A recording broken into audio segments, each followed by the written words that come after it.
El ponente que hoy nos acompaña es el doctor Hiram Salomé Padua, coordinador de proyectos especiales de la Secretaría de Educación Pública, quien con sus aportaciones ha dado a la Secretaría de Educación en el Estado de Puebla un rumbo y un sentido para garantizar el cumplimiento de los objetivos propuestos en la política educativa estatal. A continuación, mencionaremos las principales aportaciones realizadas por el doctor Hiram Salomé Padua. Es maestro de formación permanente por el Centro Internacional de Prospectiva y Altos Estudios. Ha sido docente de educación media superior, asesor técnico-pedagógico en centros escolares. Actualmente en la Secretaría de Educación como coordinador de proyectos especiales. Ha colaborado en la elaboración de algunos documentos como las emociones en la relación pedagógica desde la ética del ciudadano, evaluar para aprender, fichas de acompañamiento para el desarrollo de las y los aprendientes en el estado de Puebla, taller intensivo de capacitación docente, talleres de inducción a los docentes de nuevo ingreso, programa de formación continua y desarrollo profesional de las y los educadores en el estado de Puebla. Vamos a iniciar y lo recibimos con un fraternal aplauso, distinguido doctor Hiram Salomé Padua, coordinador de proyectos especiales de la Secretaría de Educación. Gracias.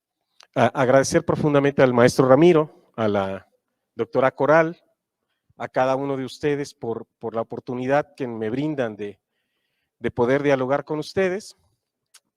Y me gustaría, aprovechando una expresión del maestro Ramiro, me vino a la mente y tuve que ir por el app porque no me acuerdo de los detalles, así que les quiero contar una historia antes de empezar a construir con ustedes. Y es una historia muy sencilla, pero que tiene que ver con la academia, ¿no?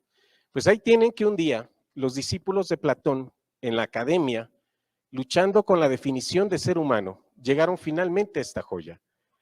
Un ser humano es un bípedo implume. Bípedo, es decir, de dos patas, es el género propuesto. Implume es la diferencia propuesta. Recuerde que los griegos no se habían tropezado todavía con los monos, así que los filósofos perseguían simplemente distinguir a los humanos de los pájaros. Los otros son únicos bípedos conocidos. Implume cumplía el requisito, o al menos, bueno, cumplió el requisito o al menos lo cumplía, hasta que Diógenes desplumó un pollo y lo arrojó por encima de la pared de la academia. Y ahí otro bípedo y plume. Esta historia, que la cuenta un poquito Santos en un texto interesantísimo, argumenta algo que para mí es fundamental. Él dice que escribir es circunscribir, es acotar la realidad, de forma tal que emisor y receptor se puedan poner de acuerdo en qué significa lo que estamos diciendo. Y creo que la academia sigue cumpliendo ese requisito. El de bípedo implume no, pero este requisito de circunscribir la realidad es fundamental. Entonces celebro que el maestro Ramiro y que todos ustedes tengan esta mirada de construcción, porque creo que es la única forma de ir acotando la realidad y generando un código de significación que históricamente estamos construyendo entre todos los actores. Así que felicidades por eso y espero que el trabajo de hoy de un servidor sirva para algo en este sentido. El proceso está pensado como en dos grandes momentos. El primero tiene que ver con ser capaces de situar la realidad, de identificar las problemáticas que estamos experimentando como docentes en el aula y que a partir de esos problemas podamos ir revisando cómo los referentes nos pueden ayudar a resolver esos problemas. Debo acotar que Jackson, en un texto que se llama La vida en las aulas, hace una precisión interesantísima. Jackson empieza a identificar que hay muchos procesos detrás de la interacción alumno-maestro, que dentro de ello uno de los aspectos claves es el poder, la forma en la que el profesor se asume en esta interacción. Y Jackson, en ese texto que se llama La vida en las aulas, hace un planteamiento que me parece valiosísimo y que no podemos perder de vista. Él dice, a ver, ¿por qué los maestros no creen en la teoría? Pues porque la teoría no sirve para explicar todo lo que ocurre en la realidad. Entonces, pondremos en la mesa algunas ideas teóricas que nos ayuden a resolver algunos problemas y no todos. ¿Vale? Espero que esto sirva. Adelante, por favor. Bienvenida. Esa era la primera tarea del día de hoy. Entonces, ahí quédate, regrésate, si no, no la he leído. Estudiar puede ser una forma de espantar nuestros fantasmas, o al menos aprender a convivir con ellos. Es una forma de compartir los miedos que uno tiene. Es una forma de tender puentes, establecer vínculos, sentir que no estamos solos. Por favor. Ojalá este espacio sirva al menos para despegar la mirada del suelo, ponerla en el horizonte, cuando menos despertar del letargo, huir de la resignación con la que a menudo observamos la marea de acontecimientos que nos pasan por encima, que nos aplastan y nos llevan a ningún lugar. Dos intenciones. Primero, pensando en ustedes que van a ir a trabajar con los maestros en las aulas, ¿no? Y después pensando en el taller que ustedes impartirían con ellos o el trabajo de construcción que ustedes harían con ellos. Y ese es el primero, ¿no? Que en ese espacio de construcción que ustedes ejecutan el viernes, lo que puedan hacer es rediseñar planes de acompañamiento basados en los principios pedagógicos del modelo educativo híbrido y obviamente del modelo, ¿no? Y que ustedes en este caso, que no sé si son acompañantes, ya no me acuerdo del nombre que usó el maestro Ramiro, y siempre se me olvida, desarrollen recursos que les permitan acompañar a los educadores. La intención es que podamos no solamente saber qué hacer en el taller, sino construir concepciones epistémicas que nos permitan trabajar en esa dirección, caminar en esa dirección. Adelante, Fer. Bien, pues la agenda sería muy simple. Primero situamos qué onda con el aprendizaje situado, nos situamos en el aprendizaje situado, tratando de identificar nuestros problemas auténticos, reconozcamos un conjunto de principios que subyacen a todo esto, después construyamos cómo acompañar a partir de la realidad en el proceso de aprendizaje de los estudiantes, ¿sale? Entonces, por ahí vamos a tratar de ir caminando. Fer, bien, la situación que estamos tratando de enfrentar es que cada uno de los maestros que están o de los educadores que están en sus escuelas ajusten sus planes. O sea, sabemos que ya hacen mucho trabajo en esta dirección, en ese sentido, y la intención es que, ¿qué podemos hacer mejor? Que esa es como una pregunta importante, ¿no? ¿Cómo podemos ir mejorando nuestro trabajo? A partir de eso, entonces, nuestro ejercicio tiene que ver con diseñar procesos auténticos, ¿no? Esa es como una intención. Y vamos a ver si a partir de esto, que este desafío que estamos queriendo construir nos permita diseñar narrativas que desafíen a los aprendientes, ¿sale? Usando, por supuesto, los principios pedagógicos. Entonces, a ver, ¿qué saberes? Esto es para ustedes pensando en sus maestros, ¿no? Que ustedes ayuden a sus maestros a cuestionarse eso. Si queremos hacer procesos de aprendizaje más auténticos, ¿qué es lo que ya saben hacer? Ellos ya saben hacer cosas. Y entonces hay que recuperar lo que saben, porque precisamente este ejercicio de recuperar lo que saben hacer nos permitiría ir siendo conscientes de que, y como decía Paulo, nadie educa a nadie, ¿no? Si aprendemos, o me gustaría usar otra expresión de Pichón Rivière, entre aprendemos, quizá recuperar lo que sabemos hacer sea un ejercicio valioso en este sentido. Pero también corremos un riesgo. ¿Quién nos dice que eso que sabemos hacer lo estamos haciendo bien? ¿Cuáles son los referentes desde los que podemos anclar la actuación? ¿No? Y eso es lo que usted tiene que ir a observar en sus maestros. ¿Cuáles son sus concepciones epistémicas, las ideas que ellos tienen, la forma de abordaje de la realidad? ¿Es correcta o es incorrecta? ¿O no es tan adecuada? Entonces esas son como las preguntas, pero es muy valioso podernos, punto número 1, abrir espacios para que ellos puedan identificar lo que saben hacer. Primer acto.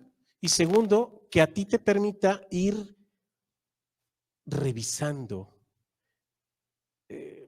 descubriendo, digámoslo así, qué traen sus ideas detrás de la actuación. Entonces, en ese sentido vamos a hacer un ejercicio nosotros hoy. Vamos a tratar de ir jugando entre cómo se haría y qué está pensando quien lo hizo, o qué concepciones epistémicas trae detrás. Esa es como la intención detrás, ¿no? Entonces, ante el desafío de diseñar planes, tendríamos que ser conscientes, una cosa, lo que los maestros saben, y otra cosa es lo que piensan. Pero será interesantísimo ver si alguien asoma ideas, sus concepciones, lo que piensan, las creencias que ellos tienen de lo que es el trabajo, de cómo te perciben a ti, de cómo se perciben ellos mismos en el trabajo es clave. Condiciona, sin duda, la interacción. Voy a hacer más lejos a ver si eso sirve. Total, no le tapo a nada, ¿no? ¿Y cómo se sienten? Y esta es otra dimensión interesantísima, ¿no? Angustiado, preocupado, no sé. Entonces, en ese sentido, yo creo que hay mucho que recuperar, pero no pierda de vista que cualquiera de sus educadores sentado con usted, todo el cuerpo le va a decir cómo se siente. Es interesantísimo eso. Desde cómo se sienta, todo lo que te comunica con el cuerpo. En fin, y no me detendré ahí. Y quizá la bondad pueda ser la forma en la que tú, para ir construyendo con ellos, puedas irlos haciendo sentir en un espacio de confianza y libertad. Que lo que digan se vale, que no pasa nada, pues, si nos equivocamos, que lo que piensen es una forma de pensar y que hay otras formas de pensar también. Venga, ahora sí. Entonces, para analizar la situación, pues siguen habiendo un montón de preguntas, ¿no? Para entender lo que queremos hacer, eso es lo que estoy queriendo decir con esto. Hay un mundo de preguntas que podríamos hacer. Aquí hay algunas, pero seguramente tú en tu diseño puedes ir por otras. Puedes ir pensando en tu contexto, puedes hacer un mundo de preguntas para tus educadores. Yo no los estoy enfrentando a que hagan ustedes todo el diseño. Los estoy ayudando a pensar en lo que tienen que ir a hacer. Espero que me permitas que así sea, maestro Ramiro. ¿Sí? ¿No hay problema? Ok, gracias. Entonces aquí lo valioso sería de estas preguntas, ¿cuáles me sirven a mí? Pensando en los maestros con los que voy a trabajar, ¿no? ¿Cuáles otras puedo hacer? ¿No? Ya luego veremos que es un interrogatorio metacognitivo, totalmente, que tiene toda una intención detrás. Ya explicaré más adelante la intención. Pero a partir de este momento lo que me interesa es que ustedes puedan empezarse a sentir en la situación. Si a ustedes les tocara diseñar o rediseñar una propuesta, que eso es lo que habitualmente van a ir a hacer el viernes, cachar las propuestas de alguien, analizarlas, hacerles propuestas de ajustes. La pregunta es cómo le entras a eso, ¿no? Y ahora que se planteen ustedes mismos en esta situación, tener ustedes que hacer un diseño. Ese sería el primer ejercicio, ¿no? Entonces, a partir de ahí, vamos a tratar de avanzar. Entonces, ¿qué elementos debemos considerar en la elaboración? ¿Cómo garantizamos el tiempo pedagógico? Esa es una pregunta que dejé ahí al aire en el modelo educativo híbrido, o ya no sé si en el taller, ya no sé en cuál de los dos, pero que creo que sigue siendo valiosa recuperar. Creo que es importante, decía Assmann, ¿no? Que la idea de curtirnos en la interacción con el otro es clave, pero ¿cómo le hacemos?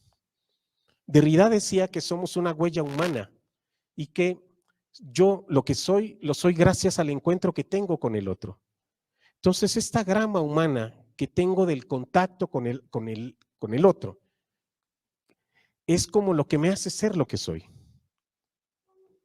¿Y cuándo tenemos espacio en las escuelas para hacer eso? Si nos las pasamos correteando el conocimiento. ¿Cuándo le permitimos al estudiante detenerse un momento y escuchar al vecino?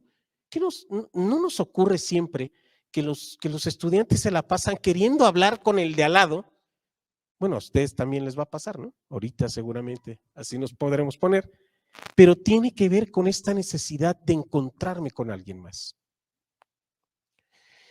Sería hermoso que las escuelas brindaran espacios para eso, para el encuentro. Y no solamente discutir conocimiento. No sé si me estoy dando a entender, pero la esencia profunda de esa idea que parece cosa menor y que, bueno, obviamente yo me la sé por el doctor Lozano, o sea, él me pasa copia de todo, yo nada más lo organizo en los documentos, ¿no? El encuentro con el otro. ¿Sale? Bueno, espero que se sientan así en la disposición de encontrarse con alguien, ¿no? De abrir ventanas hacia la esperanza, como decía la bienvenida. Venga, entonces me voy a brincar estas preguntas para no aturdirlos tanto. Podría contar muchas historias detrás de cada una, pero vamos a tratar de avanzar, por favor. Entonces, primer momento, situando el aprendizaje situado. Yo no sé a qué hora se me ocurrió ponerle así, pero bueno, espero no se ofendan, ustedes le pueden poner como quieran. Adelante, por favor. Entonces vamos a tratar de trabajar aquí por una hora 15 minutos. Vamos a tratar de trabajar 1 hora 10 minutos sobre esto. ¿Cómo situamos el aprendizaje situado? ¿Sale? Entonces, trataremos de reflexionar. Hagamos que los educadores reflexionen sobre su práctica e identifiquen aquellos problemas que ellos tienen para hacer situado el aprendizaje. Esa es la intención. Y ojo, ahora puntualizo la razón que hay detrás. Esto no viene en el documento como tal, pero es, creo, importantísimo. Ser competente es ser capaz de resolver los problemas concretos que tienes en un ámbito de actuación. Y eso es lo que andamos queriendo en los maestros. Que ellos recuperen sus problemas y que los espacios de la academia sirvan para resolver esos problemas. El consejo técnico sirva para resolver esos problemas, no los problemas que a alguien se le ocurrieron, ¿no? Entonces, ustedes, su tarea sustantiva es a qué problemas se están enfrentando esos maestros. Y a partir de eso, empezar a tratar de trazar pistas, sugerencias, construcciones, recomendaciones, caminos y construir nuevas rutas, ¿no? Esa será como la intención. Entonces, reflexiones sobre su práctica, identifique aquellas problemáticas, preguntas, necesidades que guarden relación con el aprendizaje situado. Esa es la consigna, ¿vale? Y que elaboren una descripción de estas problemáticas y que las compartan. Sería interesantísimo, si ustedes me ayudan y lo permiten así, que ustedes pudieran ser como un primer caldo de cultivo y los que nos están escuchando también. Vamos a ir en dirección de recuperar estos problemas. O sea, sí me interesa conocer esas problemáticas, porque todo el programa de formación de docentes que se quiere instrumentar de parte del secretario está anclado en este principio. ¿A qué problemas se están enfrentando los maestros? Y diseñemos propuestas de formación de docentes basado en esos problemas. No en la necesidad o el tema que quieran aprender, porque no necesariamente nace de un problema, pero sí de los problemas. ¿Sale? Entonces, ¿les parece bien si nos damos 5 minutitos en escribir estos problemas que ustedes, ahora sí, están teniendo en términos del aprendizaje situado? En esos 5 minutos yo voy a andar por ahí, voy a tratar de cachar cosas y me voy a regresar acá con esos problemas instalados en el software para ver si el trabajo de hoy sirve para resolver esos problemas. ¿Sale? Entonces, por favor, 5 minutos, si les parece bien. Sigue. Gracias. Pero lo valioso, pues, es recuperar que alguien podría compartirnos una vivencia, y eso está bien. Pero compartir experiencias, la mirada de los otros para cómo abordar esta realidad y el conocimiento que arropa a la interpretación de esta realidad sería más interesante. De otro modo es vivencia. Lo que estoy queriendo decir es que cuando nosotros argumentemos algo, lo ideal será ir por nuestro cuerpo de conocimiento que soporta nuestra actuación. Respaldar nuestras ideas discursivas desde el lugar o ángulo desde el que lo veo, con el conocimiento que poseo, que me permite interpretar esa realidad. Adelante, por favor. Entonces, seguramente usted cuando escucha a sus compañeros maestros va a poder distinguir vivencias de experiencias, pero ambos casos son valiosas. Y vamos a tener que ser capaces de recuperar expresiones a darles más fuerza y cuerpo a la idea. Sería interesante, ¿no? No sé si les haga sentido la idea, pero a mí me parece exquisita. Estamos preparando algo sobre eso, sobre la experiencia y cosas parecidas. Muchas gracias. Al respecto me voy a tomar el atrevimiento de decir algo para lo que no estaba preparado, pero que a ver si sale. Acabo de hablar de la experiencia de un médico. Un médico, cuando le llega a un enfermo o un paciente, no dice, pues mi libro dice, y ya. Y si te me mueres, pues no importa, ¿no? Yo seguí el libro. Un médico genera un plan de salud para ti y construye una ruta y la va monitoreando. Y si esa no funciona, genera otra cosa. Te vamos a cambiar el medicamento, vamos a hacer otro estudio, vamos a no sé qué. Pero de que hace que te recuperes, en la mayoría de los casos lo hacen, ¿no?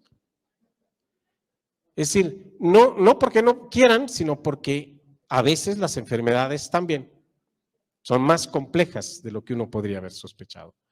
Y aquí creo que el profesional de la educación, y cada vez que usted lea en un documento que emite la Secretaría, profesionales de la educación, lo que estamos buscando es eso.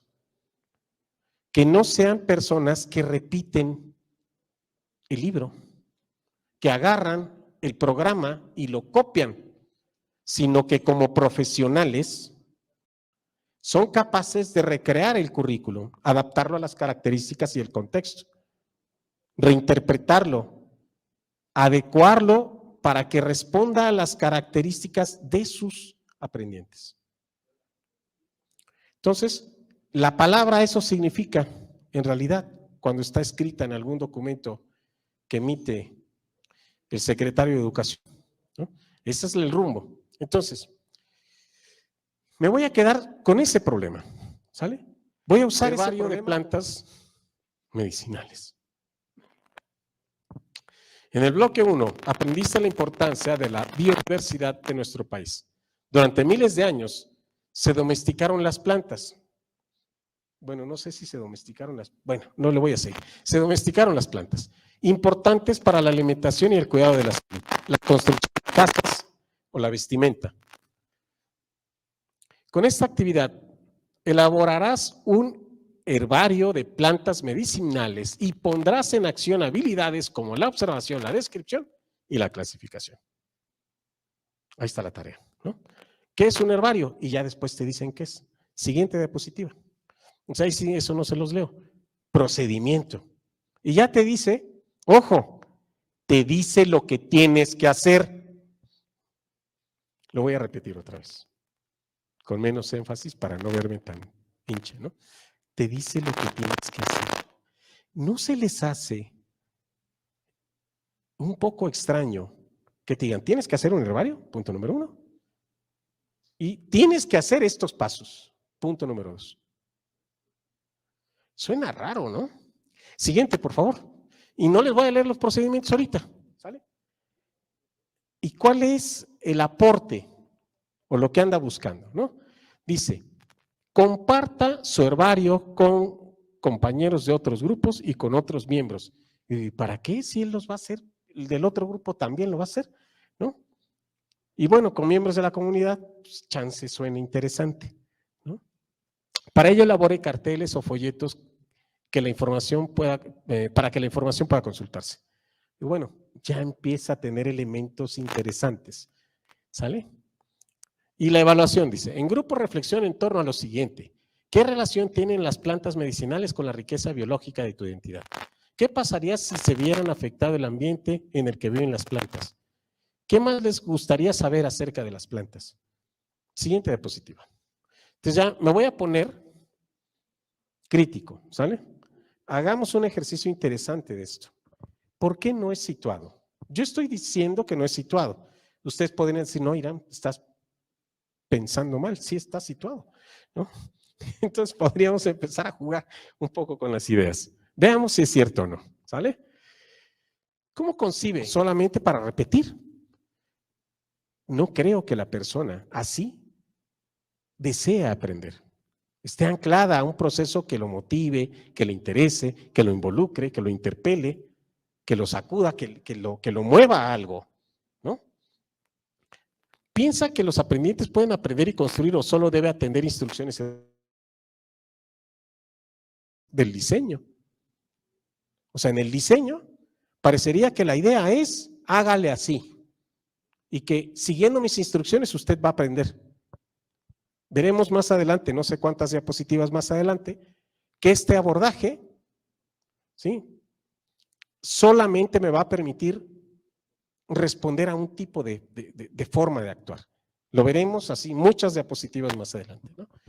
¿Realmente con estas instrucciones motiva a los aprendientes? Y quizá la respuesta es, no lo creo. Quizá alguno que otro obediente y lindo que diga, no, sí, claro, voy a hacer y ya está, ¿no? O aquel que de plano sí tenga una mamá que esté enferma y que le convenga saber qué otras plantas medicinales le podrían servir a su madre. Chance, sí. Pero si el chavo no hace esa conexión y no lo aterriza de ese modo, hasta ahí llegamos, ¿no? Preguntarle a los alumnos qué les gustaría saber sobre la herbolaria, ¿de verdad les va a gustar? No estoy seguro. Entonces, la que sí, me estoy poniendo así medio payaso para jugar con ustedes, pero seguramente ustedes pueden estar pensando muchas cosas en esto, ¿no? Lo que podríamos cambiar. Entonces, hace un momento hablábamos de la experiencia. Estamos tratando de ver el diseño de este profesor, de este libro de texto, en este momento desde la mirada de Irán, ¿no? Pero allá en sus academias me interesa mucho que vayamos por otras miradas, que son las miradas que arropan a un servidor para tener elementos de juicio sobre esto.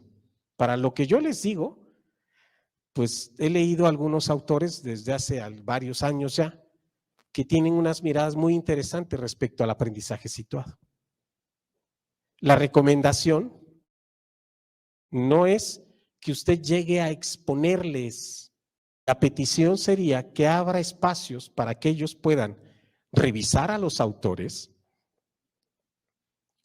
y jalar ideas que les puedan ser útiles para enfrentar ese y algunos otros problemas que vienen puestos en él. ¿Sale? Sin embargo, por cuestiones económicas y todo lo demás, es decir, la verdad es que no tenía para sacar todas las copias, no es cierto, no es cierto, es broma, maestro Ramiro. No, creí que era conveniente en este momento que ustedes se lleven las lecturas, las revisen a detalle y vayan y construyan con ellos, pero vayan y construyan con ellos conocimiento, ¿sale? Pero aquí vamos a ahorrarnos un poco el camino en la lógica de compartirles algunas ideas que soportan por qué esto no es situado, ¿sale? Entonces, en el caso del día viernes, la intención sería que de las 4 lecturas que se han propuesto, que creo que ya tiene el maestro Omar, cada integrante lea al menos una, seleccionemos algunas ideas que son súper valiosas de cada uno de esos textos y a partir de ahí compartan lo que encontraron que les puede ayudar a resolver ese problema que es el más valioso en esa mesa, ¿no? Yo elegí un problema que afortunadamente tuve la bondad de que alguien lo planteó en la mesa, ¿no? Estoy abordando solo un problema para resolver. Entonces, y lo ideal es que estos maestros, si pudieran ir avanzando a su lectura, estaría genial, ¿no? Si no, no pasa nada, que se los lleven de tarea y los vayan leyendo después, y de ahí van a encontrar cosas que son soporte precisamente para el modelo híbrido, ¿sale? Adelante, por favor. Entonces, yo lo que voy a hacer es recuperar algunas ideas hoy. No los voy a poner a leer todo eso, solamente algunas ideas hoy. Y lo que valdría la pena que ustedes hagan con ellos es esto. Y puede hacer cualquier otra cosa, pues esto es una sugerencia de abordaje. Lo que encontraron en el texto y les hizo sentido, es decir, esto me late, esto me parece buena idea, ¿no? Esto me hace sentido, me resignifica. Lo que no lograron entender y que los demás nos pueden ayudar a comprender. Oye, ¿por qué estamos pensando en qué? ¿O por qué crees tú que el autor dice? ¿No? O el autor menciona no sé qué, ¿no? Y lo que encontraron en la lectura que puede ayudarte a resolver el problema que estamos experimentando. Lo que encontramos en la lectura que nos puede ayudar a resolver el problema que estamos experimentando. Esos son los faros con los que orientamos la lectura. Ahora les voy a decir por qué, ¿no? Esto es como explicación técnica para los que están diseñando aquí el proceso, ¿no? Pelinskar, un experto por ahí, sobre procesos cognitivos, decía que hicieron este experimento. Dice, imagínense que a ustedes, a todos ustedes, les damos una lectura de una casa, sobre una casa. Y la lectura, que la lean como si fueran vendedores, estos vendedores de bienes raíces. Y los de este lado, no conozco a nadie, los voy a vacilar, como ladrones. Entonces, misma lectura, ¿sale? Vendedores de bienes raíces y ladrones de casas. Pues resulta que los vendedores de bienes raíces harían la lectura y pondrían atención en antigüedad, tipo de acabados, bardas, no sé qué, ¿no? Detalles técnicos de la casa. Y los de este lado pondrían la mirada en la lectura de la casa sobre la seguridad, el alto de las bardas, el tipo de chapas, ¿no? Las ventanas, las entradas, no sé qué. La misma lectura. Entonces, leer el texto está orientado con la intención, como propósito de lectura, de ver cómo, para qué me puede servir para resolver mis problemas. Nada más. ¿Sale? Eso es valioso. Entonces, esa es como la intención de estas tres preguntas que usted puede montar, decir, a ver, me interesa que leamos y estos son los elementos que andamos buscando. Y veamos cómo se comporta esa consigna. Adelante, por favor. Entonces, partiendo de eso, en los textos, ¿sale? En los textos, el primero se va a encontrar a Fray Beto. Fray Beto, que es un tipo que trabajó de cerca, trabajó con Paulo Freire, y con Paulo Freire la bondad es que él explicita de una forma tan exquisita su método inductivo. Así tan exquisita, con unos ejemplos tan sencillos y tan valiosos, que creo que vale la pena recuperarlos. Pero la mirada de Paulo es cómo problematizamos la realidad, cómo tomamos los problemas de la realidad y cómo usamos el método inductivo para ir ayudando a esa construcción. Primer elemento. ¿Sale? Desde el texto Banco de Situaciones está orientado a cómo detectar situaciones en la comunidad. Es un texto de John Nair, un experto que me pareció valiosísimo cuando me lo encontré, porque lo que hacen es que ellos, para hacer el diseño curricular, no hacen foros de consulta. Lo que hacen es consultar a la población sobre los problemas que tienen en la comunidad y traer esos problemas al aula como pretextos de contenidos de aprendizaje. Y entonces ellos van a la comunidad por los problemas, recuperan de la gente los problemas que ellos experimentan. Y entonces ahí te cuenta cómo le hacen. Es decir, si nosotros queremos hacer problemas auténticos, quizá un ejercicio clave es ver qué problemas sí tienen mis alumnos. Tercero, enseñar en términos de competencias de las situaciones sociales a las tareas escolares. Lo que va entre paréntesis es como el pedacito del texto que recomendamos leer, ¿no? Y aquí Danger y Fournemont y otros más, un grupo de expertos, hacen un planteamiento interesante en cómo poder ocupar una situación de vida cotidiana y volverla una propuesta académica, una propuesta en el aula. Entonces tienen un par de ejemplos, creo que puede ser valioso, incluso para ustedes leer todo ese texto. Es un capítulo de un libro, pero es una joya. O sea, yo cuando lo encontré de a 50 pesos en una librería, dije, estos no saben lo que están vendiendo por 50 pesos, es una joya el libro. Así, todo el libro es una joya. Y Pozo, que seguramente este es más conocido para ustedes, los 5 rasgos característicos de nuestra forma real de aprender, ¿sale? Que es así como un punto clave que podemos recuperar de la mirada de lo que plantea un par de expertos. Si quieres darle, y de ahí voy a tener que regresar, no, creo que eliminé la diapositiva que seguía. Regrésate entonces, porfa, ¿sí? Gracias. Lo importante es cómo podemos volver más auténticos el tema del herbolario.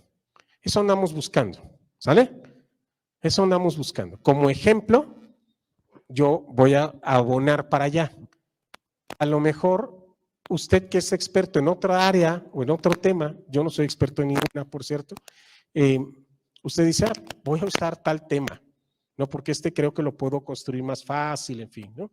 O le puedo pedir a los compañeros que diseñen uno cada uno distinto.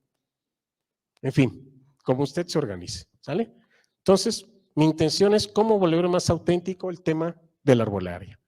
Entonces, voy de regreso al texto de la arbolaria, ¿sale? Adelante. No te regreses, me refiero a que tú sigas avanzando y adelante va a aparecer una más y otra más, por favor. Lo que puedo abonar como parte del equipo sería parte de, aquí estaba la que buscaba, Pozo, Cita, Claxon y Luca, refiriéndose al aprendizaje en la vida real y cómo y qué debemos hacer entonces para situar el aprendizaje. Eso era. Cambié mi diapositiva y no me di cuenta. Adelante, ahora sí. Entonces, ideas que nos pueden arropar, ¿sale? Antes de irme a ser situado en la consigna de la arbolaria, ideas o fundamentos que me arropan en la construcción de conocimiento. Quiero que lo piense profundamente usted, ¿sale? Piense en algo en lo que usted es experto. Así que usted diga, yo soy buenísimo en esto. Buenísimo, ¿sale? Y piense cómo le hizo para aprender.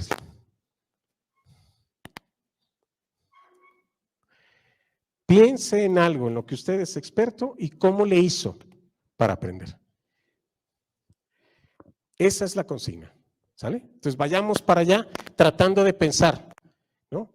Si volver a un alumno competente, y ese era el punto de hasta antes de los planes, bueno, todavía, ¿no? Volver a los alumnos competentes. Y una competencia es un desempeño reflexivo en situación en donde en un contexto concreto la persona moviliza saberes, pues no hay mucho que hacerle, ¿no? Hay que poner a la persona a entrarle a las situaciones. Usted no se volvió experto en algo tomando notas, se volvió experto enfrentado a la situación, ¿sí? El caballero aquí presente que tiene 3 o 4 matrimonios se volvió experto venciendo el matrimonio desde dentro, ¿no? O, en fin, no que estoy jugando. No sé, pues en cualquier cosa que usted se haya vuelto experto, creo que no es dándole clase. Esa es la consigna. Entonces, adelante. Entonces, ya sean recursos sociocognitivos o competencias o saberes, en esencia es lo mismo. Vamos tratando de hacer que el estudiante se vuelva experto. Venga, adelante, por favor. Ahora sí. Fundamentos que amparan el cómo ir a ser situado el aprendizaje. ¿Sale? Fundamentos. Sigo abonando fundamentos. Llevamos uno hace un instante. Volvernos expertos no es tomando notas. Segunda, el grupo de Vanderbilt, que es un grupo de expertos sobre ambientes poderosos de aprendizaje, dice, ¿no?, que la posibilidad de generar procesos de aprendizaje pertinentes, poderosos, ricos, exige estas tres condiciones. Enfrentar o hacer uso de problemas complejos, realistas y desafiantes que provoquen a los alumnos, en los alumnos procesos activos y constructivos de los conocimientos y la adquisición de habilidades. Punto número 1. Problemas complejos y desafiantes. Se los ponemos al estudiante. 1. 2. La inclusión de grupos pequeños, el trabajo colaborativo y amplias oportunidades para la interacción, la discusión, la construcción de conocimiento, ¿no? Y 3. Estimular al estudiante a establecer sus propias metas. Ese no lo pierda de vista. Las fichas de acompañamiento, una de las cosas que estamos proponiendo ahí tiene que ver con las metas de aprendizaje. ¿Sale? Pero tienen una razón profunda. Cuando todos los seres humanos establecemos metas, pero calibrar las metas como estudiante es fundamental. ¿Sale? Ayudar a los estudiantes a establecer metas de lo que esperan lograr es fundamental. Adelante, por favor. Estas son ideas que vamos a encontrar en los textos. A partir de aquí son ideas que vamos a encontrar en los textos, ¿sale? Dice, la pregunta de qué enseñar radica en una descripción de la vida real o tareas profesionales. Desde un punto de vista socioconstructivista, el aprendizaje, constructivista del aprendizaje, los estudiantes construyen conocimientos sobre la base de una actividad mental y social. Ideas constructivistas sugieren que a fin de aprender, el aprendizaje debe ser situado en la solución de problemas de la vida real, contextos auténticos donde el ambiente es rico en información y donde no hay respuestas correctas. Datos del aprendizaje situado. ¿Sale? Siguiente, por favor. Insisto, estoy buscando información que nos ayude a resolver nuestro problema. Preguntas. ¿Cómo construye conocimiento un investigador? ¿Cómo piensa un historiador o cómo piensa un físico? Las formas de pensamiento que tienen los expertos obedecen en muchos casos a lógicas de construcción de conocimiento. Un físico se enfrenta a problemas concretos, ¿no? No recuerdo si lo pusimos o no. En el modelo híbrido pusimos un ejemplo, o pensamos en muchos ejemplos, y este era el ejemplo de una maestra, ¿no?, que llegaba al salón, ponía su mesa, ponía 4 veladoras y las encendía y después las tapaba con frascos de diferentes tamaños, las velas. Y les pedía a los chicos que anotaran lo que observaban y que después empezaran a hacer todas las preguntas que se les ocurría. Lo que la maestra estaba haciendo era empezar a usar la lógica de construcción de la disciplina para ayudar a los propios estudiantes a hacer lo mismo. Es decir, a veces la lógica de construcción de la disciplina te da pistas para actuar usando esa misma metodología. Es decir, ningún científico se sentó, tomó clases de alguien más y construyó una teoría nueva para, pues no, se enfrentó a eventos de la realidad, observó lo que ocurría, etcétera, etcétera, etcétera. Y toda esa lógica sería interesantísima que el estudiante se volviera experto en ese abordaje metodológico. Pero en historia es otra ruta. Dice otra experta por ahí, Corby, dice que un historiador utiliza 3 heurísticos para construir la comprensión de un fenómeno histórico, ¿no? El origen de la fuente, ¿no?, la consistencia de la fuente, etcétera, etcétera, etcétera. Entonces, por aquí, cada uno de las disciplinas que tenemos tienen una lógica de construcción y no en todos los casos los libros respetan esa lógica. Llevamos 4 ideas, ¿no? Siguiente, por favor. Esta me la voy a brincar. El ambiente de aprendizaje escolar, todo el mundo se lo sabe. Adelante, por favor. Y solamente hablo de una palabra que hemos obviado en el aprendizaje situado. Cuando hablamos de aprendizaje situado, ¿sale? La palabra situado y situación creo que guardan cierta relación. Y entonces esto ya me sirve para decir que el libro, así planteado, todavía no alcanza para interpelar a la persona, para obligarlo a moverse, adelante, bien. Entonces, vamos por algunos rasgos, ¿no? En el mundo cotidiano, en el mundo real aprendemos en muchos escenarios. En el mundo del trabajo, por ejemplo, en el mundo de la investigación, en el ámbito escolar, aprendemos con lógicas distintas. Alguien en el trabajo, y a lo mejor tenemos buenos estudiantes o aprendientes que observan, organizan, categorizan, y ya estuvo. Y si alguien quiere ser científico en el futuro, ya está. Con eso me alcanza. Entonces, ¿cuáles son los verbos que andan detrás? Bueno, no es cierto, todavía no llego ahí. Dice la enseñanza, entonces contrarrespuesta a lo que dice el libro, ¿sale? La enseñanza se debe centrar en prácticas educativas auténticas. Pues eso todavía no llega a ser auténtico, en mi opinión, ¿no? La autenticidad de una práctica está determinada por el grado de relevancia cultural de la actividad social. ¿Qué relevancia cultural tiene decir que las plantitas son importantes? Todavía no. El herbario parece que tiene una relevancia cultural. O sea, si lo revisamos culturalmente, son súper valiosas todas las prácticas que hacen las abuelitas y cosas parecidas, ¿no? Súper valiosas, pero no estamos recuperando esa parte. Todavía no construimos en esa dirección. Va, la que sigue, porfa, ¿no? Entonces, lo ajusté para ustedes.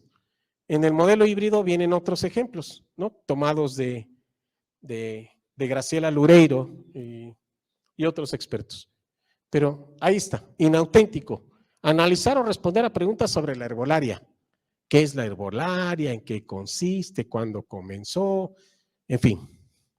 2, más o menos realista. Reconocer las plantas de tu entorno y valorar su importancia. Pues ahí está, ¿no? ¿Qué sería auténtico? Pues elaborar una guía herbolaria para la familia con plantas de la localidad. Ya eso suena, y que además lo usen, porque si los chavos de la casa no, yo no voy a tomar todos estos amargos, eso no me gusta, ¿no? Para eso hay medicamento, yo no necesito, no sé qué, entonces ya nos sirvió. Andar haciéndola nada más para ponerla por ahí, para ver quién la usa, ya perdimos. Ya perdió toda la riqueza. Es decir, si no hacemos una práctica social detrás de la actividad, ya perdimos. Porque en el mundo de lo real el estudiante sí se enfrenta a la bronca. La mamá que necesita hacer, ¿para qué vemos el plato del buen comer? Para nada.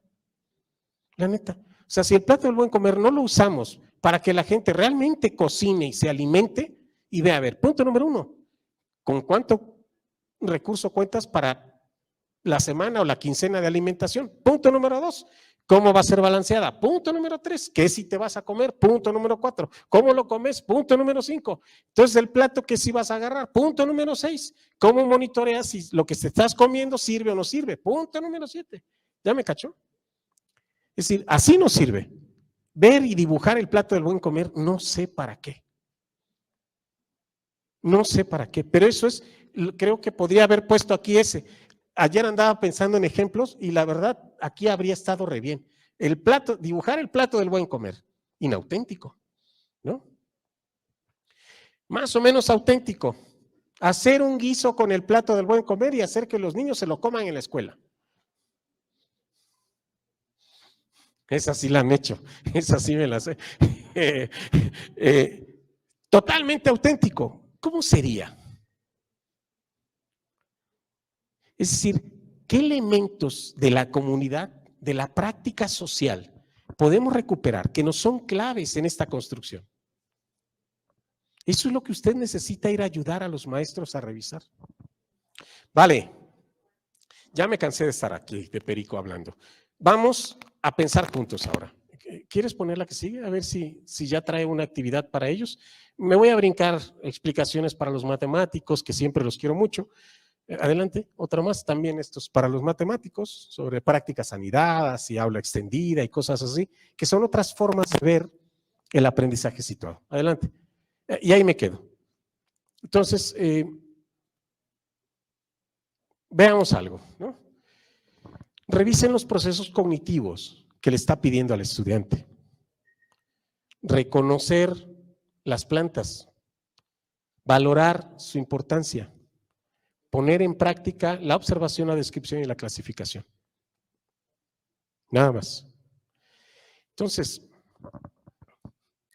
si queremos que los alumnos se vuelvan expertos en algo, quizá tenemos que subir un poquito el nivel de complejidad cognitiva.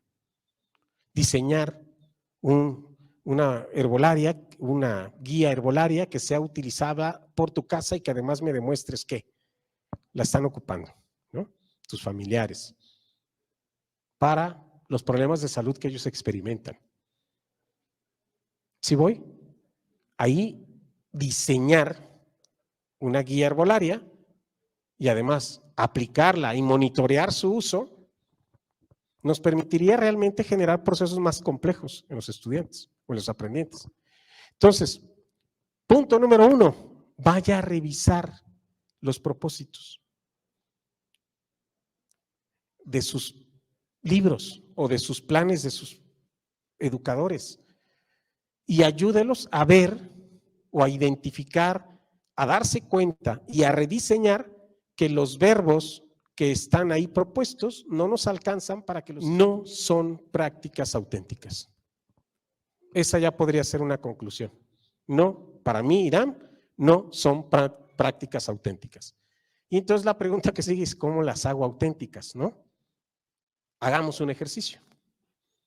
Ya, porque ya necesitamos como dejar de hablar de este lado y sé que ustedes están ansiosos por pensar. ¿Les parece bien si hacemos 15 minutitos, así como de 5 para hacerlo individual? A ver, lo voy a escribir como si, ¿cómo transformo esta cosa de la herbolaria en algo distinto? ¿No? Y échele lápiz primero individual y después comparte cada quien lo que escribió. Solamente lee lo que escribió porque luego se quieren poner a platicar, ¿eh? Y eso del tiempo pedagógico está bien para los chavos, pero no es cierto. Es broma. Y los otros 5 decidimos, así como en conjunto, qué onda con lo que escribimos. Y recuperamos 2 o 3, ¿les late? Y luego yo les comparto lo que yo hice, de cómo hacerlo más auténtico, ¿vale? Para que ya ustedes estén como en este ejercicio también de, si tú le vas a recomendar a un cristiano hacerlo más auténtico, el problema que tienes es, ¿y cómo le hago? ¿No? Entonces todavía hay camino que recorrer, pero entonces quiero cerrar este primer momento. No daré la voz por cuestiones de tiempo, pero pediría que me ayuden, por favor, que me ayuden pensando juntos, ¿no? Venga, entonces vamos a ver si pensamos juntos. Primero, pensemos que requerimos construir una situación pertinente. De inicio, usando lo que decía el grupo de Vanderbilt, ni siquiera es un desafío para los estudiantes. Es haz tal cosa y sigue este procedimiento. Esa es la instrucción y por tanto no hay un reto que involucre al estudiante. Por eso ese principio que puse entre los conceptos es el primero, ¿no? Entonces, los principios pedagógicos detrás, los procesos vivenciales indisolubles de los aprendizajes. ¿Esto cómo ocurre en el mundo de lo real? En el mundo real, una persona puede tener problemas con un familiar sobre alguna cuestión, ¿no? Y entonces hay que traerse esa vivencia para poderla anclar al proceso de aprendizaje. En el tiempo pedagógico, de llenar de sentido y significado los tiempos formales de aprendizaje. Dice, deben ser experiencias auténticas que produzcan el placer por aprender. Y entonces diseñando situaciones, y resulta que esa comunidad, una comunidad de ellos, era el número 1 en diabetes en todo el país. Era el dato, ¿no? Entonces, ¿cuál fue la situación que se les ocurrió diseñar a estos maestros de esa escuela que me encantó conocer? Elaborar una bebida carbonatada para diabéticos. Ese era el reto que los chicos tenían que hacer, ¿no? Entonces, en todos los casos, un familiar cercano, tu mamá, un amigo, un alguien, te pide ayuda porque últimamente se ha sentido un poco enfermo. No se me ocurrió ninguna enfermedad, la verdad, entonces por eso puse entre paréntesis no sé de qué, ¿no? Y no posee muchos recursos para comprar medicamento. Algún familiar tuyo ha utilizado herbolaria y esa podría empezar a ser una narrativa que ayude al otro a, desde la narrativa, como pretexto, a empezarlo a anclar. ¿Vale? Pero todavía falta plantearle el reto. ¿No? ¿Ya me cachó? Una maestra me decía por allá, es que nosotros ya lo hacemos. Ya tenemos una, ¿cómo se llaman estos plantíos? No, huertos escolares. Y pues ya, los chicos ahí hacen.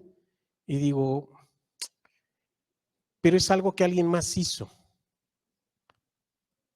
Es decir, el huerto ya está hecho y ahí está.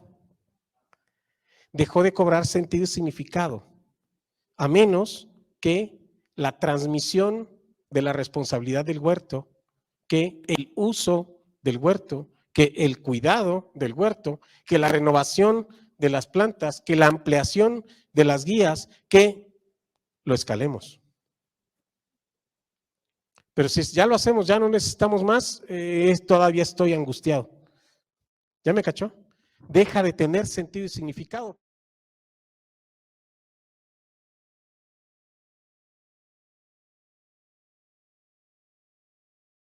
Sobre esas dudas, ¿no?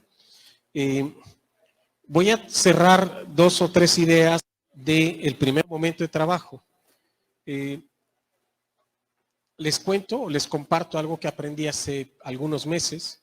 Fuimos con la gente de educación indígena, con la directora, en fin, y ellos están trabajando en un abordaje, en mi opinión, un poco robusto en función de todo lo que implica detrás. Lo que hacen los maestros ahí es que van a la realidad. Esta es la representación gráfica del análisis de la realidad que los maestros ejecutan en esos contextos. Y entonces van y checan la vegetación, la fauna, el clima, las prácticas sociales, las prácticas familiares, el tipo de interacción que los niños establecen, ¿no? El juego. Entonces recuperan los contextos. Y para mí es muy valioso cómo detrás de la práctica social, el ejercicio es ir a ver las prácticas sociales que subyacen a esa comunidad, para entonces incorporar esas prácticas sociales a los procesos de aprendizaje. Si lo pensamos bien, o si me permiten decirlo así, a nivel federal se está planteando que hoy en día lo que está en el centro es la comunidad. Pues no está nada lejos de lo que se ha planteado desde ese proyecto de Milpas o desde lo que estamos planteando del aprendizaje situado en la lógica de que sea auténtica. Es decir, responde a la problemática de la necesidad y necesidades de la comunidad. Si logramos hacer eso, seguimos caminando en una misma dirección. Le llaman de otro modo, está perfecto, pero tienen la misma intención. Entonces es muy valioso. Creo que puede ser útil en términos de construcción. Entonces, una de las tareas que nosotros como educadores tenemos es ser capaz de recuperar estos problemas, necesidades, intereses, actividades, juegos, pero también el contexto social, cultural, familiar, las prácticas sociales, ¿no? Que creo que son valiosas.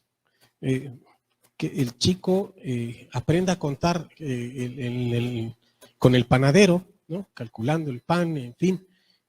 Creo que son cosas que podemos recuperar de manera muy valiosa. Adelante, por favor. Entonces, sin embargo, quisiera que no dejáramos de lado el asunto de los criterios de priorización de los aprendizajes fundamentales. Entonces, si los quieres poner, por favor, la que sigue. Cuando nosotros decimos que hay que situar el aprendizaje, que es el primer problema, quizá el ejercicio es cómo garantizamos que lo que estamos proponiendo responde o no responde. Y por eso se propuso estos criterios. Ahora les voy a contar un poco el origen. Cuando estamos construyendo el evaluar para aprender, yo le escribo a Graciela Loureiro, que había tenido la fortuna de leer su libro, el de el aula, y la traje a un congreso a México, ¿sí? En un contexto. Se hizo mi amiga, o sea, tuve la fortuna, pues, le escribo a Pedro Ravela, y Pedro Ravela me dice, mejor con Loureiro. Le escribo a Loureiro y construyo con ella. Pero al estar haciendo ese documento, yo confío en Carles y confío en... Y Carles me hace la precisión. Bueno, y Carles me dice, Irán, te recomiendo que revises tal documento que está en catalán, pero es fácil de traducir, te va a servir mucho porque los criterios, y de ahí recuperamos los criterios que les muestro. Adelante, por favor. Entonces, adelante, eso es. Veamos si nos hace sentido, ¿no? El aprendizaje es transferible, se puede utilizar en contextos distintos. ¿Qué tendríamos que hacer para que los chicos no solamente pudieran hacer un proyecto o una guía herbolaria, ¿no? Para su mamá, etcétera, sino que pudieran desarrollar habilidades que les permitiera desarrollar guías para cualquier tipo de cosa? O sembrar y cosechar lo que necesitaran. Ya habría como elementos interesantes. Y entonces, si aprenden a hacer esa guía herbolaria, etcétera, etcétera, etcétera, seguramente, ¿no? Y no solamente seguir instrucciones, seguramente podrían hacer otras cosas. Esa es la primera cuestión. Entonces digo, ok, si lo trazamos no en la lógica que viene en el libro, sino en la narrativa que les pedíamos que construyeran, nos podría servir. El aprendizaje significativo perdura y no se olvida. Yo creo que podríamos hacer que esa condición se cumpla en el diseño. Es productivo, permite realizar actividades que no sean exclusivamente reproductivas o repetitivas. Diseñar ellos una guía rompe con la reproducción, tal cual. Reproducción, el libro de texto. Pasos, paso 1, paso 2, paso 3, reproducción. Si el niño lo es un aprendiente, es un repetidor de instrucciones. El aprendizaje es funcional, permite resolver problemas. Yo digo, claro, ¿no? ¿Es básico para adquirir otros aprendizajes? Pues sí, creo que si aprende va a tener que aprender a negociar cómo consumir o tomar qué tipo de té o de alguna cuestión parecida. Adelante, por favor. La adquisición del aprendizaje implica el uso de habilidades cognitivas de nivel superior. Si la cambiamos, sí. Si la dejamos como estaba, no es superior. Nivel 1 de procesos cognitivos. Identifica, no sé qué, no alcanza. Entonces requerimos que la persona haga otros procesos y eso sería lo que andamos buscando. La adquisición del aprendizaje facilita desarrollarse. Digo, si lo hacemos distinto, sí. Y bueno, y le paro. Pero ese es el ejercicio que tú o que ustedes les pediría que vayan y hagan con sus maestros, que ellos se cuestionen profundamente esto. Si logramos hacer eso, quizá puedan ir transitando con más facilidad a ir resolviendo esto, a ir haciendo estos ajustes. Por favor, una más, sí. Y bueno, me queda para no dejarlos afuera, ¿no? ¿Qué onda con los objetivos de desarrollo sostenible? ¿No? Yo digo, pues sí le pegamos a uno desde ese ejercicio de la herbolaria al de salud y bienestar. Sí guarda relación, de forma natural, pues, o sea, construye en esa dirección y ya no me agobio más por eso. Y le paro, ¿no? Pero ese es como el otro ejercicio de ir conectando estos elementos. Adelante. Y bueno, me brincaré los ejemplos de situaciones por cuestiones de tiempo. Solamente una situación, ¿sale? Te voy a pedir, adelante. Me quedo con esta si quieres. Tu papá te ha pedido un consejo porque no sabe qué hacer para que su brócoli se conserve por más tiempo, ya que es difícil colocarlo rápidamente para la venta. De manera que requerimos hacer una propuesta de cómo conservar los alimentos. Para ello te pedimos que elabores una idea inicial de qué es lo que podrías hacer para ayudar a tu papá. Es decir, no le estoy pidiendo el producto acabado aquí. Le estoy pidiendo que él me haga una propuesta, pero tiene un desafío. Y esto sí lo propusimos en un contexto en donde los chavitos tenían papás que cultivaban brócoli y que tenían ese problema. Clase de química, ¿no? O sea, es real, pues, adelante. Requerimos sí la cantidad de basura que se tira en el río, como parte de las tareas ambientales. Esto también ocurrió, ¿eh? Entonces, ¿qué teníamos que hacer? Entonces los chicos se fueron dando cuenta de muchas cosas en el proceso para ir resolviendo, ¿no? Ahí se proponía una campaña de sensibilización. Los chicos terminaron decidiendo que una campaña no era suficiente, que había que construir más acciones, ¿no? Adelante. Hay otro en donde el uso de las redes, adelante, el sexting, ¿no? Una moda peligrosa en los colegios. Es decir, es algo real que está ocurriendo en las escuelas. Sigue, por favor. Entonces, este es el dato técnico. ¿Cuántos jóvenes en México tal? Lo que sigue, por favor. Y nunca pensé, y aquí hay una narrativa, ¿no? Aquí el abordaje es distinto. Se presenta una narrativa en donde la chica está construyendo un discurso. No se los voy a leer, les pediría que lo vayan leyendo ustedes, ¿no?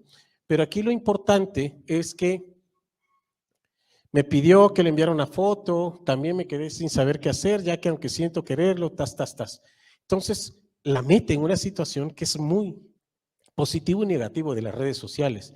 ¿Qué decisión tomar respecto al novio? ¿Cuál debería de ser la manera más adecuada de usar las redes? Esta la escribió, el apellido es interesante, ¿eh? Es el secretario. Se le escribió el secretario hace algunos años. Él da clases así, les aviso. Es decir, es algo que él hace. Pues cuando daba clase, esta es una clase suya. Entonces él me la comparte así como, mira, ahí te va para que también, ¿no? Entonces es interesantísimo. Sí, por favor. El proceso, él les plantea, es algo que construimos, que van a encontrar en la cuarta lectura, el proceso que se pide, ¿no? Tal, ¿qué es lo que queremos que se haga? La que sigue, porfa. Los subproductos, el producto final. Él pide así productos acabados, específicos. Yo a veces pienso que no necesariamente tiene que ser así, que los chicos pueden decidir, ¿no? Optar por decisiones y propuestas de alternativas de solución, pero depende mucho de la situación que estemos proponiendo, lo que nos va a permitir construir o no. Y bueno, con eso son como ejemplos de situaciones, de cómo hacer un parado de una situación que se vuelva más auténtica. ¿Hasta ahí vamos bien?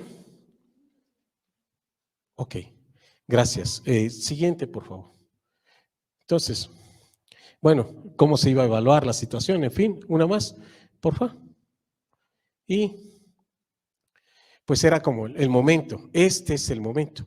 Las dudas, lo que está pensando, ¿no? Esas serían como las dos. Lo que sigue, pues ahorita lo aclaramos. Si hay algún espacio para resolver, es este, ¿no? Si alguien tiene una duda en este momento sobre todo lo anterior, creo que sería un buen momento para hacer un corte. Y solo, plan de acompañamiento versus plan de acción. Esa es la pregunta, que comparta desde mi concepción cuál es el plan de acompañamiento y un plan de acción. El plan de acompañamiento lo diseñamos nosotros los maestros, los educadores. Les confío en la oficina de un servidor. A veces sube la directora académica, ¿no? Y ahí cocinamos ideas entre su equipo, mi equipo, en fin. Y platicábamos un poco sobre esto. Y el ejercicio era, ¿y cómo le llamamos a los cuadernillos? ¿Cómo lo resignificamos? ¿Qué estamos buscando? ¿No? Y alguna vez un terapeuta a quien aprecio mucho me explicaba esto. Me decía, a ver, mira, en terapia acompañar a alguien exige ser consciente de que vas por una persona al lugar a donde está, ¿no? Y la ayudas a llegar a otro punto distinto. Lo que se necesita es que en el camino tú le permitas ir sintiéndose, punto número 1, que no está solo. Punto número 2, que el camino está más ligero de lo que parece. Acompañar tiene esa intención. Ir junto al otro, no en el lugar del otro. La compasión, la ética de la compasión desde la mirada de otro experto, es muy interesante en ese sentido. No es la empatía de ponerme en tu lugar, porque realmente yo no puedo sentir lo que tú estás sintiendo. Yo le digo, no se trata de poder hacer algo, se trata de estar, ¿no? Y eso es diferente. Estar junto al otro cuando el otro te necesita. Pero lo que quiero puntualizar es que esa es la distancia entre un alumno hace un plan de cómo resolver, un plan de acción, y está bien, pero tú decides cómo acompañarlo.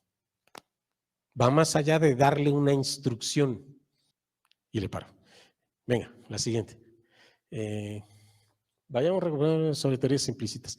Esto era para ustedes como los que van a ir a construir con sus maestros, ¿no? Siempre detrás de la persona, nosotros vamos a escuchar, además de lo que nos dice, sus teorías. Las teorías implícitas son ese conjunto de referentes con el que se mueve, pero que ni siquiera él es consciente de ello, ¿no? Entonces, cuando tú escuchas a un profesor, tú debes ser capaz de preguntarte qué es lo que él está pensando detrás de lo que te está diciendo. O sea, no es cosa menor, porque desde ahí tu tarea es darte cuenta de cómo esas concepciones las tenemos que ir transitando a otras formas de concebir la realidad. Entonces,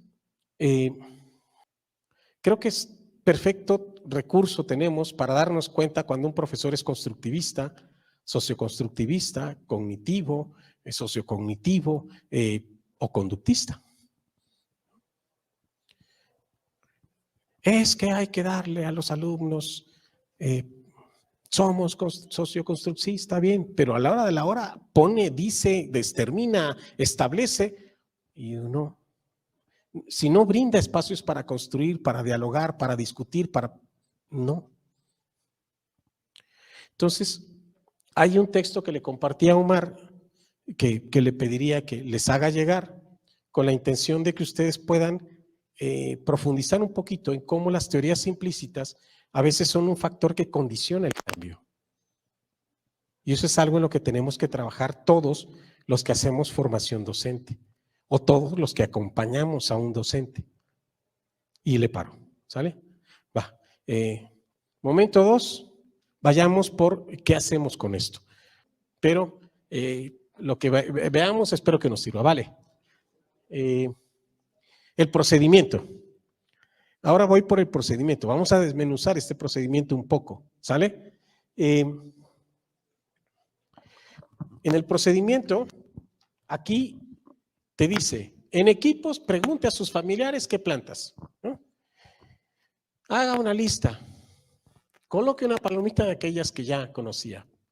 Con apoyo de un maestro, investigue en un libro, enciclopedia de internet, nombres científicos. Ok. 2, visite los lugares. 3, guarde cada planta en una bolsita, en fin, ¿no? Coloque las plantas sobre una hoja de papel periódico, extiéndalas, Es decir, paso a paso, para que el estudiante se vuelva reproductivo de lo que alguien pensó que se tiene que hacer para hacer una herbolaria. Conclusión, pues no creo que haya mucho chance de pensar. Lo situado, dice allá, propone. Punto número 1, orientaciones al desempeño. Dice, oigan, a ver, necesitamos hacer una herbolaria. ¿Cómo le hacemos? ¿Qué se les ocurre? Piensen en pequeños equipos, elaboren una primera lista de pasos que podríamos dar, busquemos a ver si se nos ocurre alguna otra cosa, reflexionemos sobre, pensemos en, ¿no? ¿Cómo debería de ser una buena guía? ¿De qué manera creen que pudiera ser? ¿Qué preguntas?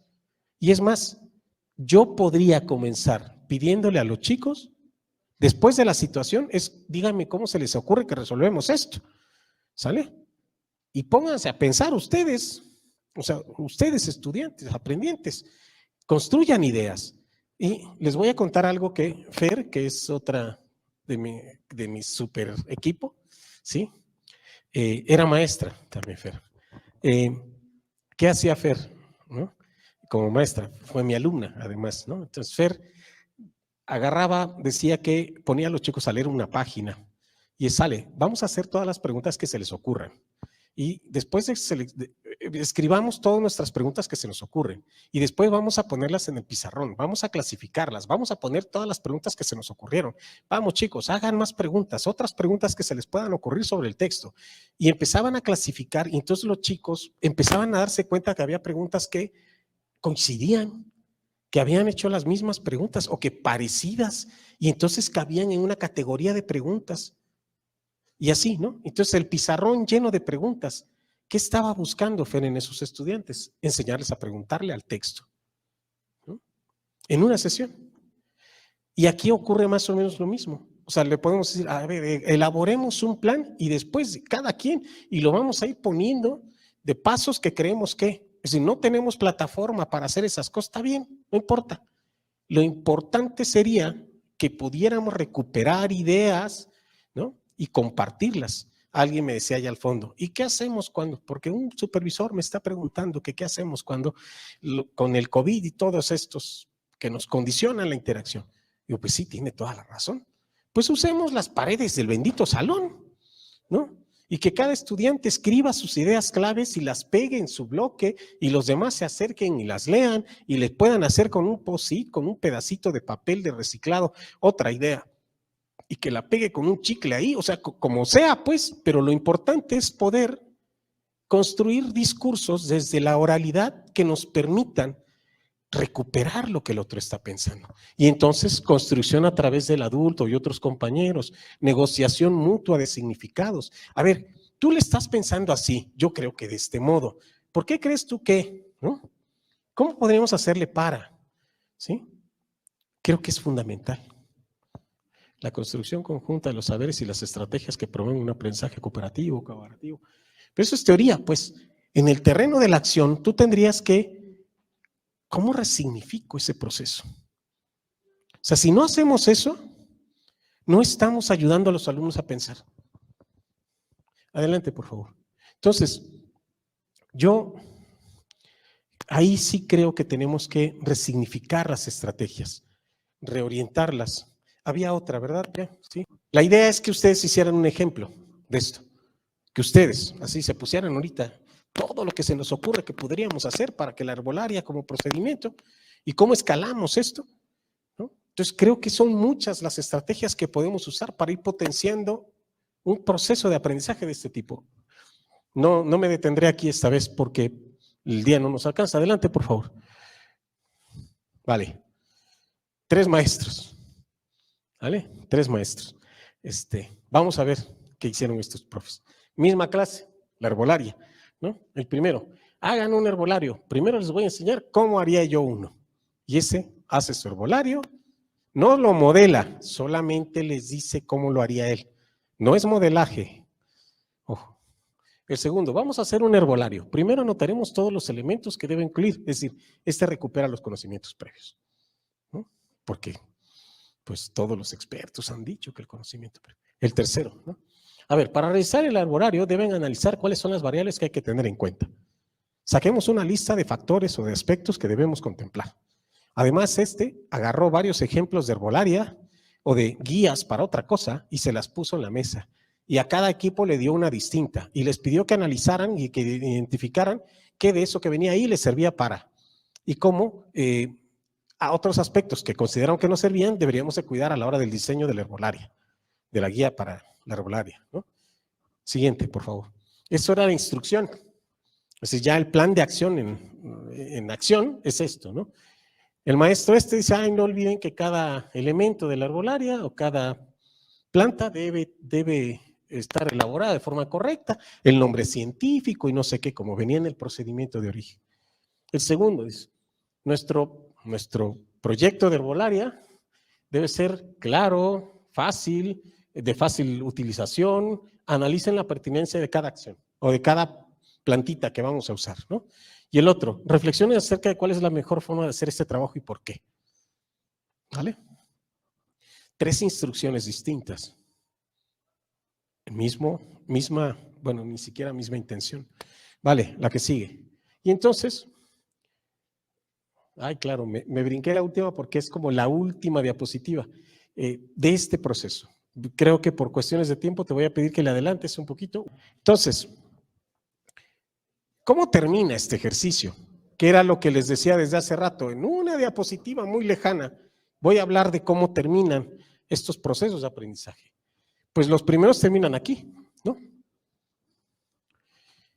Estos 2 chicos, lo único que van a poder hacer es copiar lo que dice el libro. Sí, los alumnos no han aprendido cómo y por qué utilizar determinados procedimientos y no otros, o qué conocimiento utilizar para hacer su guía herbolaria. Solamente van a seguir el libro. Los segundos, con este segundo tipo de profesor, los alumnos aprenden cómo algunas técnicas y procedimientos sirven para realizar un buen guía herbolaria o plan o lo que sea, ¿no? Conocen y utilizan de forma adecuada los procedimientos en cuestión y nada más, ¿vale? Los terceros aprenden a planificar su trabajo, buscan ejemplos, identifican planes, echan a andar ideas, discuten, coordinan, construyen, ¿no? Utilizan los procedimientos y conocimientos para resolver la tarea reflexionando sobre qué, cómo y por qué hay que hacerlo. Si lo que queremos es que los estudiantes sean más de aquel lado, perdónenme, pero no podemos hacer instrucciones tan simples. El proceso educativo, en mi opinión, es el proceso más complejo al que nos enfrentamos como seres humanos. Les voy a contar algo que un día me encontré. Cuando era muy joven me gustaba irme a la biblioteca de la Ibero. Yo no tenía dinero para comprar libros, así que era la única biblioteca que me dejaba entrar y ahí podía leer todo lo que me encontrara. Y me encontré un día un libro de McLuhan, ¿no? Y McLuhan decía algo increíblemente interesante. Él decía, a ver, ¿qué es lo que hace complejo a algo? No son sus elementos, es su interacción. ¿Qué es lo que hace que una célula esté viva? Si tú agarras a todos estos aminoácidos y los metes en un frasco, eso no los hace estar vivos, aunque sean los mismos. Es su interacción. Entonces él planteaba que los sistemas sociales son complejos por la cantidad de variables que intervienen en la interacción. Y a mí, a partir de esa idea, yo decía, a ver, pues el sistema educativo es complejísimo. El proceso educativo es complejo. No pretendamos resolver el problema tan complejo del sistema educativo utilizando variables tan lineales. Objetivo, contenido, actividad, evaluación. No nos alcanza. Es decir, y si queremos hacer que los estudiantes piensen, se desarrollen, sean competentes, o hoy en día, o más adelantito, dentro de algunos meses, desarrollen recursos sociocognitivos, no es así. O sea, dándoles clase no es, eso segurito. Entonces, ¿qué tendríamos que hacer? Entonces, todo lo que está antes de esta última diapositiva, ahora sí regrésate hasta donde ande la evaluación formativa, la metacognición, o antes, una después de las imágenes. Entonces, tenemos que ir construyendo, pues, escenarios, ambientes de aprendizaje que obliguen a los alumnos a pensar, que los enfrenten a algo, que tú no les digas todo lo que tienen que hacer, aunque tú sepas qué tienen que hacer. Primero, pregúntales qué piensan y indúcelos, ayúdalos a darse cuenta, ofréceles pistas, dales oportunidades, crea condiciones, genera ambientes. Eso es acompañar. En el documento, en el cuaderno, viene lo que es la metacognición y viene lo que es la evaluación formativa. Entonces, de ahí se pueden agarrar para ir construyendo como dos tipos de estrategias que, en mi opinión, son muy importantes. Y cuando hablamos de evaluación formativa, en el texto que se les propuso, alguna vez me encontré por ahí a Perkins diciendo cuáles son los factores que condicionan el pensamiento eficaz. Y cuando leía en el proyecto Misiones la propuesta de cómo conciben ellos la evaluación, me daba cuenta que ellos hablaban de que la evaluación formativa ocurre durante el proceso de aprendizaje. Y en ese sentido me generaba mucha idea, pues, el que si yo quiero ayudar a los estudiantes a aprender, tengo que identificar las dificultades que están experimentando. Y entonces, combinando ambas ideas, construí una propuestita muy sencilla, una tablita que viene ahí, en donde lo ideal es que ustedes puedan ver en dónde tienen problemas sus aprendientes, en los objetivos, en la carga cognitiva, en el saber cómo, en otras variables que pueden ser más emocionales, y que a partir de darte cuenta de esas dificultades, tú construyes una propuesta de acompañamiento más pertinente. Cuando nadie afuera, nadie atrás se propone como ruta, lo que hacíamos ahí era no ir a ver cuántos estudiantes tienes en qué nivel de comunicación, porque eso no nos sirve para nada. Bueno, más que para conocerlos. La idea era saber por qué nos estaban comunicando, los que no, o saber por qué estaban intermitentes, los intermitentes. Es decir, íbamos por las causas que nos daban elementos para saber a partir de qué causa, qué tipo de intervención. Pero ese era el principio, o toda la estrategia se fundamenta en esa idea. Entonces, no vayan a pensar que pues, se les ocurrió así. Lo triste pues que no siempre podemos negociar las construcciones que traemos, ¿no? Obviamente, por instrucción del secretario, esto se cocina de ese modo y él lo valora como pertinente cuando se le presenta la propuesta, pero hay toda una intención profunda detrás de cada cosa que hemos propuesto, ¿no? Y ojalá y les haga sentido. Ojalá, ¿no?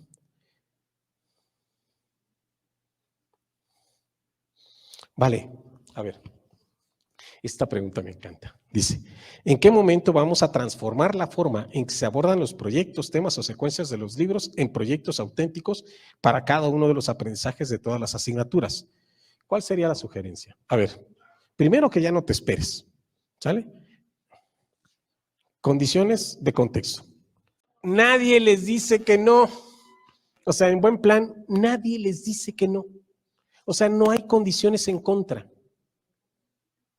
La nueva escuela mexicana tiene una lógica, tiene una intención. ¿Quién se los impide si está en la ley? O sea, empieza ahora. Ojo, esto se lo aprendí al doctor Lozano. Y me dice, a ver, mira, si nos quedamos esperando los procesos de transformación que van a ocurrir, pues no van a ocurrir. Bueno, se los digo en un modo más estilo mío que él es muy propio para decirlo. A ver, tenemos que entender que puede haber un instante que transforma. Hay un punto en donde ocurre algo que transforma, y ese algo es lo que nosotros tenemos que provocar. Entonces, no pensemos la transformación como algo lejano, no, está ocurriendo en cada cosa que estamos haciendo si vamos en la dirección intencionada, correcta. Entonces, eso no lo pierdan de vista. ¿De qué depende? De ustedes. ¿Qué estamos esperando? Eso, que se atrevan, que construyan, que discutan, que preparen, que hagan a sus alumnos sentir que vale la pena estar en la escuela, ¿no? Si logramos eso, ya está. Fuera de eso, ¿y para quién serviría esa transformación? Para ese estudiante. Si ese estudiante mejora su calidad de vida, mejora su interacción con el medio ambiente, ya está, ¿no? Resuelve un problema personal, local, comunitario, etcétera, ya está. Con eso nos alcanza, ¿no? Okay. ¿Qué podríamos hacer para ir abordando esta situación con más rigor? ¿Sale? Punto número 1. Enseñarle a los estudiantes a hacer preguntas. Preguntas de corte metacognitivo. Primero modelarles nosotros las preguntas y después ir promoviendo que ellos elaboren sus propias preguntas. Así, en el texto van a encontrar como una explicación más detallada de lo que es la metacognición, etcétera. Aquí solamente 3 extractos, ¿sale? Chequen si en cada palabra que diga variables de tarea, piensen en estrategias para elaborar una guía herbolaria o dominar las guías herbolarias o variables de tarea, guía herbolaria, ¿sale? Analizar la tarea, dice ahí, ¿no? Identificar en qué consiste elaborar una guía herbolaria, esa sería la pregunta, identificar en qué consiste elaborar una guía herbolaria, establecer una meta, preguntarse qué se espera lograr o aprender realizando una guía herbolaria, preguntarse con qué nivel de calidad estaría bien hecha tu guía, la calidad de desempeño con la que tú te sentirías satisfecho, determinar cuánto tiempo requieres para hacer esta guía herbolaria. Los materiales que te harán falta, decidir cuántas subtareas vas a instrumentar, qué pasos tienes que dar, ¿no? Expresar si entendiste, así expresar si entendiste, ¿no? Checar la propia comprensión discutiéndola con otros, activar o acceder a tu conocimiento previo y le paro. ¿Hay más ejemplos o hay más preguntas? Esto es una guía que Gaskin y Elliott proponen en un documento que es el manual Birchman, que es un manual, les cuento un poco del documento. Ellos son maestros, bueno, en Estados Unidos hay una escuela que es la peor escuela que se pudieron haber encontrado, ¿no? Y lo que hacen es un plan de formación en términos de habilidades y construyen este recurso. Bueno, el documento es extensísimo y con muchos procesos cognitivos, pero la metacognición son los que mejor la han propuesto en términos de cómo se hace operativa. Porque en teoría suena re bonita, pero operativamente no la vemos nunca. Entonces, ellos hacen esta propuesta a través de estas preguntas y a partir de responderte estas preguntas te hacen sugerencias compensatorias que vienen ahí. Entonces, esto es como para irles moviendo el interés de irse a leerla, ¿no? Con esto podríamos ir ayudando al chico a discutir él cómo elaborar su guía herbolaria o cualquier otra cosa, ¿eh? O sea, por eso decidí dejar la palabra variable de tarea, ¿sale? Porque puedes sustituirla por cualquier cosa que tengas que hacer. Adelante, por favor.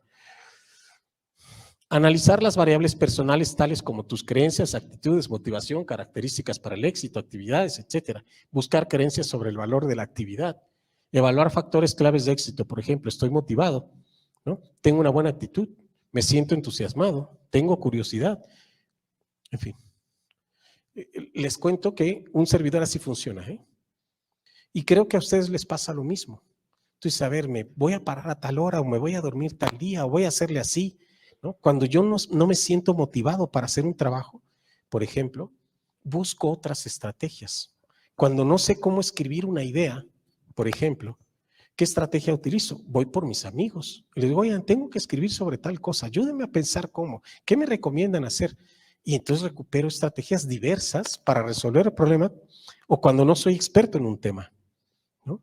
Me reconozco poco experto en algo y entonces diseño una estrategia que me permita resolver el problema porque lo tengo que hacer. Además, me encanta hacer estas cosas, ¿no?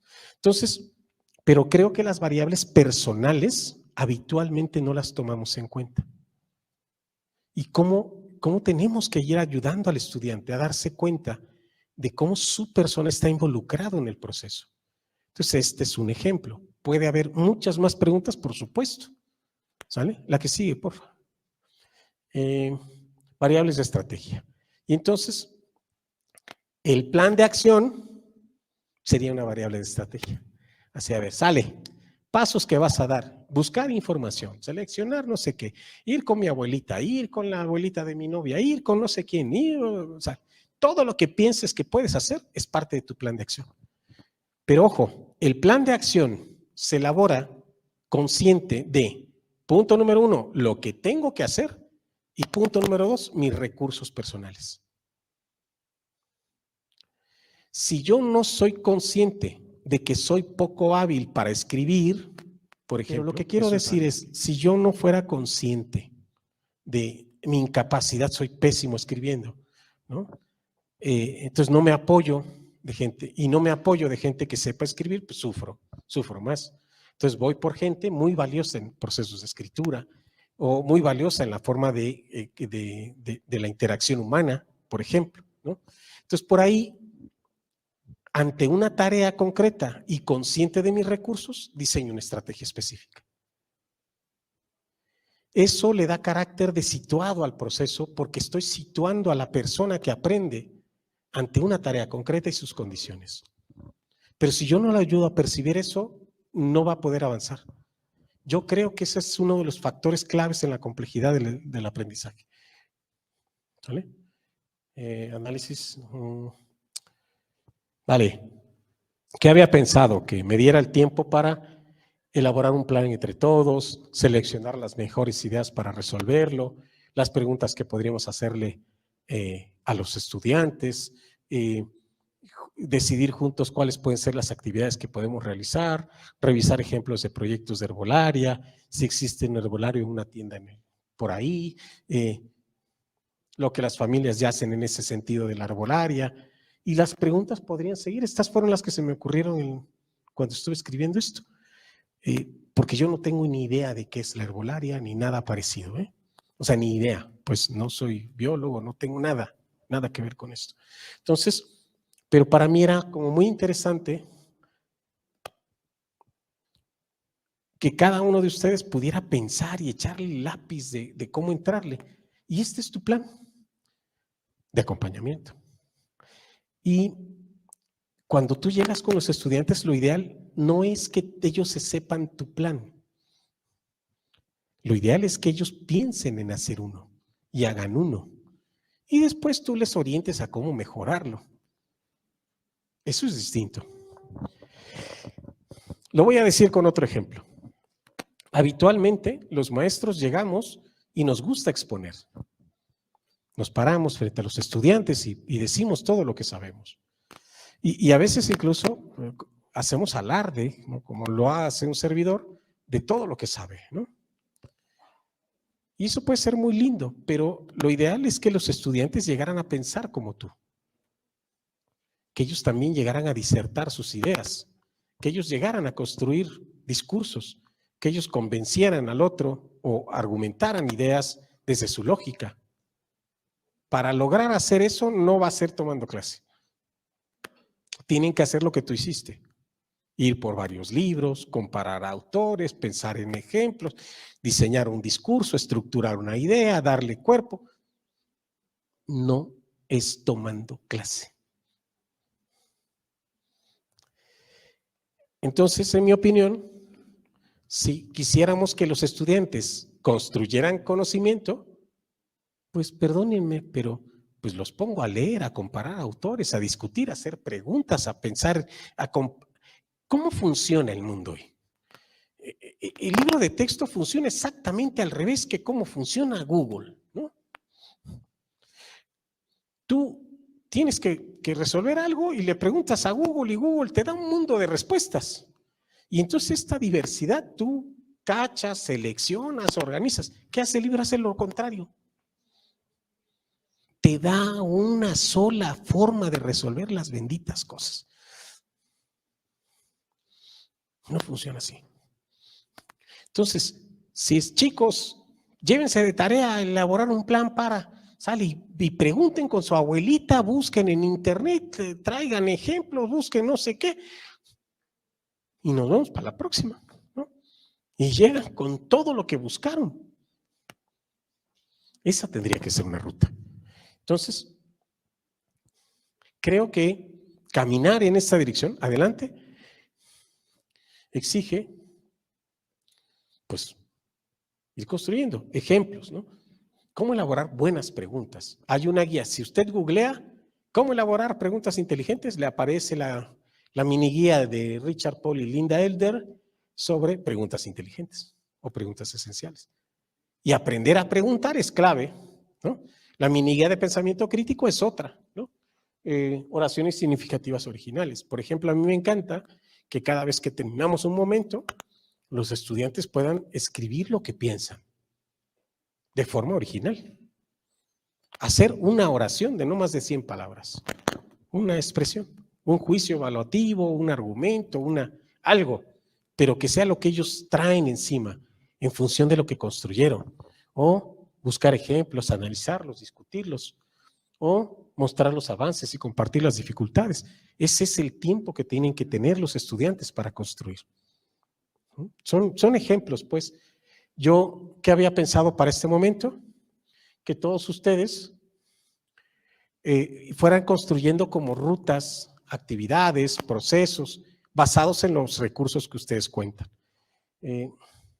Lo que deseamos evaluar. Entonces, en evaluar para aprender se propusieron criterios, documentos, propuestas, etcétera. Pero, adelante, a ver, vamos a ver si puse aquí esto o no. Ideas que pueden ser muy valiosas. Esta me la presta Lureiro, Graciela Lureiro, la de cómo mejorar la evaluación en el aula. Cuando nos dicta esta conferencia, ella dice, a ver, ¿jueces o entrenadores? ¿Cómo funcionamos los maestros? ¿Somos jueces o entrenadores? Si eres un juez, puntaje, ¿no? Pero el puntaje no sirve para mejorar el desempeño. Es decir, si tú agarras a tus alumnos y sacaste 10 o sacaste 7, ese es el puntaje. Y el alumno así se va, ¿no? Si la finalidad es ayudarlo, entonces tienes que funcionar como entrenador. Suena más parecido a acompañante, a acompañarlo, ¿no? El entrenador hace eso. Te observa, se va dando cuenta, te orienta, etcétera. Va, una más, porfa, ¿no? El decreto misiones, eso es lo que dice el decreto misiones, ¿no? Que la evaluación, el decreto misiones es un documento en Francia sobre la evaluación. Entonces dice, se efectúa en el curso de la actividad y tiende a apreciar el progreso del alumno y a comprender la naturaleza de su dificultad. Y dice, tiene por objeto mejorar, corregir o reajustar. Y se fundamenta en la autoevaluación, pero se realiza durante el proceso. En el camino vamos haciendo las cosas. El libro de texto se equivoca también en eso. Te pone la evaluación formativa al final, y al final, ¿para qué si ya pasé todo el proceso? Todas las dificultades que pude haber experimentado, ya no te las pude decir.